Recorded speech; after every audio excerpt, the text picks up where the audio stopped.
Hey, what is up, everybody? New recording spot. Trying something out new just for a video or two, maybe. I don't know. I'm trying to see if I like what I like more. Anyways, let's recap yesterday real quick before we get into anything today. 10-8 overall day yesterday. Not too bad, not too good. We still have, overall, I'm still getting more correct picks last couple days with college basketball than wrong picks. Not exactly how I want it to be. I miss the NBA. I want the NBA to be back, but let's recap yesterday. Arkansas lines. Jayden ended up having a good game. He had 22, I believe. He needed 17. I said go under. Called that wrong. My lock of the day, Jalen Williams. Clutched up, got that 10th rebound right there at the end. He hit, I know a lot of people got him at 10 flat, which was a push, which is just stupid. Florida lines. Colin Castleton didn't get his rebounds, but had a monster scoring game. Tyree Appleby got over on his points. Philanders Fleming got under on his points. Michigan State lines, let it be known that this was the game I didn't want really people to mess with, and this is the game I got every single line right. Tyson Walker went over on his assists. Joey Hauser, Gabe Brown, and Max Christie all went under on their points, believe it or not. So I got every single Michigan State line right. Iowa lines, Keegan Murray, he went over on his points pretty easily, almost in the first half. Patrick McCaffrey didn't get the points I thought he would. And Jordan Bohannon went over on his points. Villanova lines, Colin Gillespie ended up getting his points late. And Justin Moore and Jeremy Samuels on their rebounds and points sold us late. The UConn boys, I had a lot of faith in them. They really just didn't get it done. RJ Cole didn't hit his points. Tyrese Martin didn't hit his points. And Adama Sanogo, it's a guy I told you guys not to mess with because he gets in a lot of foul trouble. Ended up having a monster game yesterday. So 10-8 overall yesterday. Let's get into today. First things first. 500. Let's go. Come on. Oh, 500 subs has been reached on the channel. If you guys know, my goal is to hit 500 subs by April. I hit it at the end of February, thanks to a monster day I had earlier last week when I got like 228 subs in one day, something like that, something crazy. But I was able to hit that. I was able to hit 500 subs well before April. Now my goal is to probably get to around 1,000 subs by the end of April. So hopefully we can keep this gravy train moving and we could try to do something. I want to try to do something for 500, still kind of thinking about what I want to do. There's a possibility that for the NBA tomorrow, I try to do like a live day. Like I go live on YouTube before the games and talk to you guys. But I don't know. We'll try to figure something out. I want to do something, but I'm just kind of working on it still. All right, let's give this another go. Our lock of the day, baby. We hit yesterday with Jalen. Today we're going to go over to the University of Virginia. We're going to go with Jayden Gardner as our lock of the day. Jayden Gardner, on these seasons, averaging about 32 minutes per game, 15.3 points. In his last 10 games, though, he has turned up the dial as well. He's gone up from 32 minutes a game to nearly 36 minutes per game, and his points per game average has gone from 15.3 to 17.5. You have to think that this has to be my lock of the day. His production and especially scoring has gone way up. He's only off the floor for about 4 minutes of game time. Last time they played Duke, they were able to upset Duke, and he had a pretty big game. His line is only set at 15.5, which is a steal for me. We're going to go over on Jayden Gardner as our lock of the day. Now for the Duke lines. I've got a couple of lines I really like. I only have so many Duke lines. Duke lines is going to have the most of any game by far because I already did some research a couple days ago on the Duke lines, so I already knew a little bit about these players more than I know about the average games that I've been playing or been betting on. So Virginia has some big dudes in the sky. They got a 6'11 center and a 7'1 center. Rebounds are going to be hard to come by. So for Paulo Banchero, his rebounds is set at 9. He had 9 last game, but also hasn't hit that 9 rebound mark in quite a few games. That was his first time in quite a while. So I'm going to go under on Paulo Banchero's rebounds as well as under on Mark Williams' rebounds. Mark Williams did not get close to his rebounds last time. Hasn't hit either recently. So I'm going to go under on Mark Williams. I'm going to say what the recent history just says to do, and I'm going to go under on both these guys' rebounds. Wendell Moore. Now, he is the second best scoring option behind Paulo Banchero. Wendell Moore hit for me a couple days ago. He was my lock of the day a couple days ago. Wendell Moore is they're all-around guy. He kind of does it all. He kind of rebounds well, he kind of passes well, and he scores the ball very well. He's a very efficient scorer as well. I like his over on 12.5 points. He averages about 14 on the year. Still have him set really low at that 12.5. He's been killing that line of late. As well as AJ Griffin. AJ Griffin, he's the third option, which you wouldn't think is a good guy to bet on. But AJ Griffin almost takes 10 shots a game. As a third option, he does take a lot of shots. Most of the time, he hits those shots. So over on AJ Griffin's 10.5 points and over on Wendell Moore's 12.5 points are my locks there. Trevor Keels, we're going to go under on the freshman point guard's assists. He is set at 4. He has only gotten 4 times in 27 games. I feel like you have to go under on this. The only problem, he has pushed quite a few times. He has gotten 4 assists 5 or 6 times this year, but he has not gotten over this at all this year, really, at all. So we're going to go under on Trevor Keel's 4.0 assists. Now, for the University of Virginia, we already went over Jayden Gardner, like his line a lot. We're going to go to Kihei Clark. Now, he averages 4.1 assists on the year. Last time they matched up against Duke earlier this season, he had 9 assists. His line is set right at 4 assists, and he gets well over that 4 assist mark pretty often in the year. I like his over and assist. No reason to think that if he got that many assists last time, he won't do it again. Also, another one of those guys that turns up pretty well in top matchup games, averaging around 8 assists in top matchup and top conference, top 25 matchups and top conference games. So he turns into a pretty good facilitator when they need it the most. So I'm going to go over on Kihei Clark's 4.0 assists. Armaan Franklin. His line is set well below his average. He averages 11 points per game on the year, 11.6, so nearly 12 points per game. And his line is set at 9.5.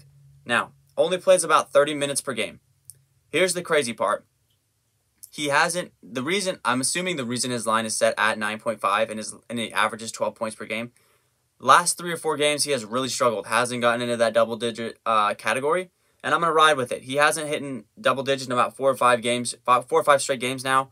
I'm tired of going with just guys' averages here at the college level. I'm just going to go with how they've been playing recently. And recently, Armaan has been struggling to score the basketball. So we're going to go under on 9.5 points for Armaan Franklin. If you guys don't know, I take notes on like all my games I write down and everything. I also put all the player lines on my Instagram. So if you guys go to my Instagram, I post them every day on my story. And I go down through every single game that I did lines for. And I put, over or under on this or that. So if you guys don't follow my Instagram or you guys want to see all the lines that I went over for the day, go ahead and check my Instagram out right there. All right, next up we got Providence versus Xavier. Now, we'll start out with Jack. I'm not even going to try to say it. Jack Noog. That's it. That's not just Jack from Providence. Jack from Xavier. He averages 25 minutes per game, 13.4 points, 7.2 rebounds. He is a 7-foot forward. He is a 7-foot player that shoots a 3 and dribbles the ball. He should be a little bit more of a beast than he is, but I can't imagine what's like to be 7 foot and being like that. Now, last 10 games, 33 minutes per game, so his minutes have gone up almost 8 minutes. And in their last matchup versus Providence, he had 15 and 9. Looks like he's a little bit of a matchup problem for Providence. Now, his numbers throughout the year, he has only hit that over in his points, which is set at 13.59 of 26 games. Only gone over in his rebounds, 8 of 26 games. But the reason why they're set so high compared to what he's done in the year, he had 15 and 9 in their last matchup versus Providence. And again, every time I've seen a player have a good game against the team last time, almost every time they've had a good game again the second time around. So, going to go over on Jack for his 13.5 points. Seems like a little bit of a matchup problem, as I would assume a 7-footer that could shoot the ball would be a bit of a problem. So, over on Jack's 13.5 points. Paul Scruggs, veteran 5-year senior with the program. 6'5" kid, pretty big and athletic. He averages 31.5 minutes per game, which is not what I love from a starting point guard, but he still averages about 12 points per game. Now, he has gone over his 12.5 points 12 out of 26 games. He, in their last matchup, had 16. I'd like to think that Paul Scruggs and Jack run a little bit of a two-man game, and they can both, that's probably what they did last game. They were in a little bit of a two-man game, and the two of them feasted. 16 from Paul and 15 from Jack. Hopefully they can do the same thing again. I'm just going to go over on Paul Scruggs, hoping that if he was able to get a good game last time, he's going to have a good game again. Let's go over on 12.5 for Paul Scruggs. For Providence, we got Nate Watson. Now, this one is an interesting one because Underdog has him set at 15.5. They want him to score 16 points with his average is at 14 flat almost, 14.2. That is because he's been playing like a man possessed of late. 22 points, 20 points, 16 points, 10 points, 16, 17, 18, going way over on his points average on the season. Now, last time he played Xavier, he got 4 fouls, had 0 points, and only played 18 minutes last time versus Xavier. Since then, I mean, he's been on an absolute tear, averaging right around 18.5 to 19 points per game. That's why they've got him set so high. I'm going to ride with it this time. Last time, he only didn't perform well because he got into foul trouble. Hasn't gotten in any kind of foul trouble since then. So I'm going to trust it. I'm going to say, Underdog's going over on Nate Watson so high. I'm going to do the same thing. Over on Nate Watson's 15.5 points. The next Providence line I like the most. Noah Horschler. 6'8" forward for the Friars. Now, he averages 8.5 rebounds per game on the season. In their last matchup, he had 11 boards. Averages about 32 points or 32 minutes per game on the year. 11 of 25 games, he has gotten this 9 rebounds that he needs to get because Underdog wants him to get 9. He said at 8.5, and his average is 8.5 on the season. So, recent play, like I said, he's gone for 11 out of 25 games. He's gotten these rebounds. But in games where he doesn't get the rebounds, he's so close. He just needs a couple more, sitting right at 7, 7, 7, 8. 8. He's literally right on the border of.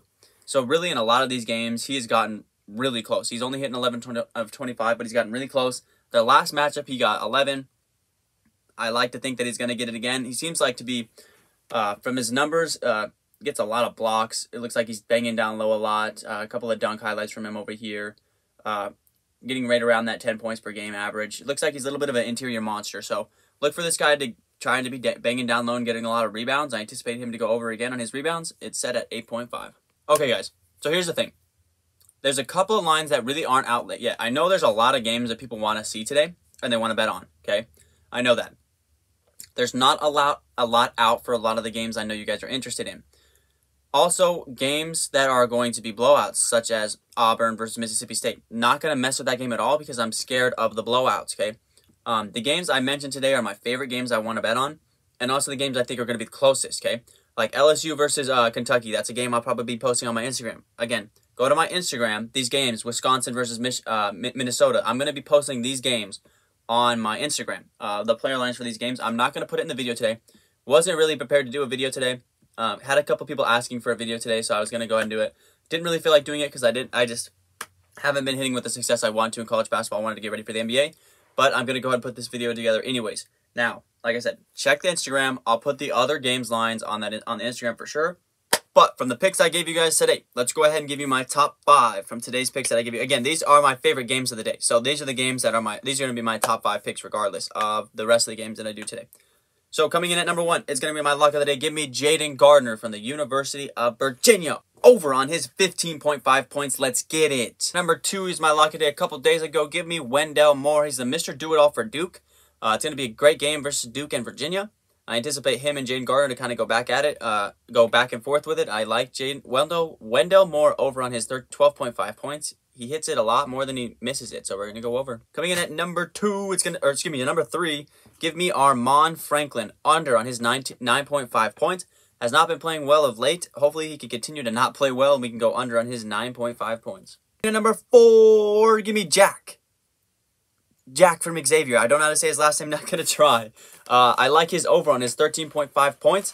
A 7-foot forward with a strap. Sounds like a mismatched nightmare. I like his over. Last time he had 15. Let's go over on him. And at number 5, give me Providence's Noah. Don't know how to pronounce his last name too, and I don't want to mispronounce it. Give me 8.5 rebounds over for Noah. Sounds like he is a banger down low. He likes to get rebounds. He likes to get buckets at the basket. He likes to protect the basket. I like those chances versus Xavier. He got 11 rebounds last time. No reason to think that he can't hit it again. Let's get it. All right, guys. Sorry for the short video today. I know, disappointing. Probably might disappoint a couple of you guys. But again, check Instagram. I'll put a lot more pics on Instagram. Now, let's finish out college basketball strong. I think I said this yesterday. I thought yesterday was Wednesday. It was only Tuesday. Let's finish out college basketball strong. And finally, we can get back to the NBA. I took a shot with doing college basketball. If you look on the landscape of the entirety of YouTube, if you search college basketball props, I am the only guy that comes up. Nobody else does college basketball player props for a reason, I feel like. It's pretty hard to get player props for college basketball, right? I took a shot at it, and I'm the only guy on YouTube right now doing it. So I kind of take that as a pat on the back and a brush to the shoulder because I don't like getting my picks wrong, and it loses my credibility. And I don't want to be the guy that loses credibility because I'm trying to do something I'm not as used to in college basketball. But back to the NBA tomorrow, and then we'll get that money back. Let's get it.